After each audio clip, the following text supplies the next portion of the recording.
আসসালামু আলাইকুম আমার দিনের বোনেরা, আমার দিনের ভাইয়েরা। একটু আগে আপনাদেরকে দেখিয়েছিলাম মেঠো কাঁকড়া। এখন মেঠো কাঁকড়া রেসিপি হচ্ছে। প্রথমে কড়াইতে তেল দিয়ে নিয়েছে, এখন মেঠো কাঁকড়াটা ভাজতেছে। আমার মেজো আপা আজকে রেসিপিটা করতেছে। নাও বিসমিল্লাহি রহমানুর রহিম।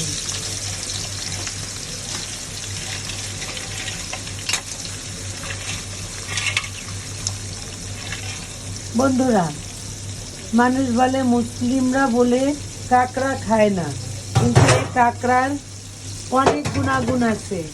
আর কাঁকড়া খাওয়া আর চিংড়ি মাছ খাওয়া সমান।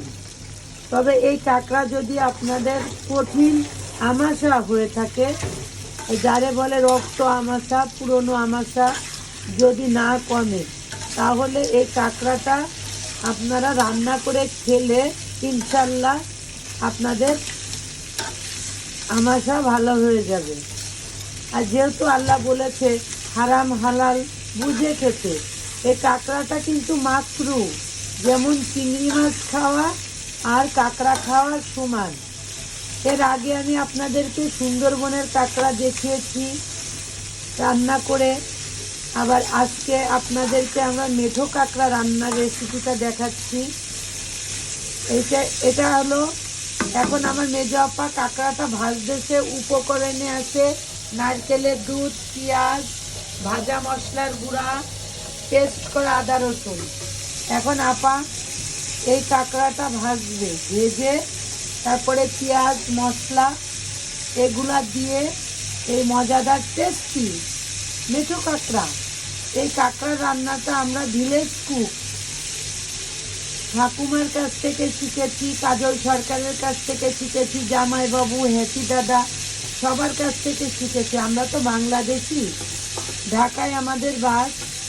আমরা কখনোই কাঁকড়া খেতে জানতাম না, তাই এটা আমরা ভিলেজ কুক থেকেই শিখেছি।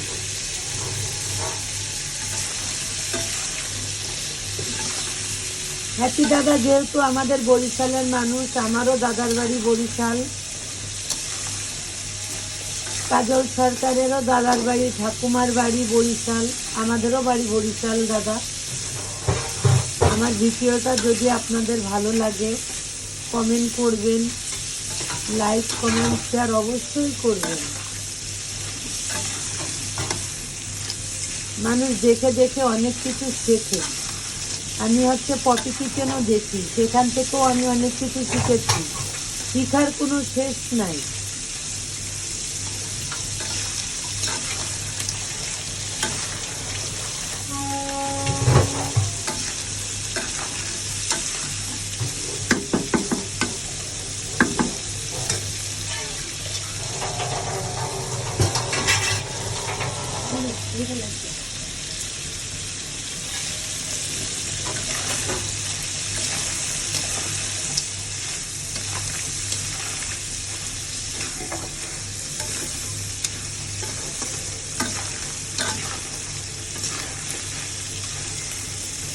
আসলে আমরা কখনো কোনোদিন এই কাঁকড়া খাইনি। এই মেঠো কাঁকড়া খেতে কেমন লাগে আজকে আমরা টেস্ট করে দেখব। যদি আমাদের এই ভিডিওটা ভালো লেগে থাকে, দেখেন কাঁকড়াগুলো কি সুন্দরভাবে কাটিয়ে আছে, কড়া কড়া করে ভাজা। যদি আমার এই ভিডিওটা ভালো লাগে আর আমার কথায় যদি ভুল হয়ে থাকে ক্ষমা করবেন। লাইক কমেন্ট শেয়ার অবশ্যই করবেন। আল্লাহ হাফেজ।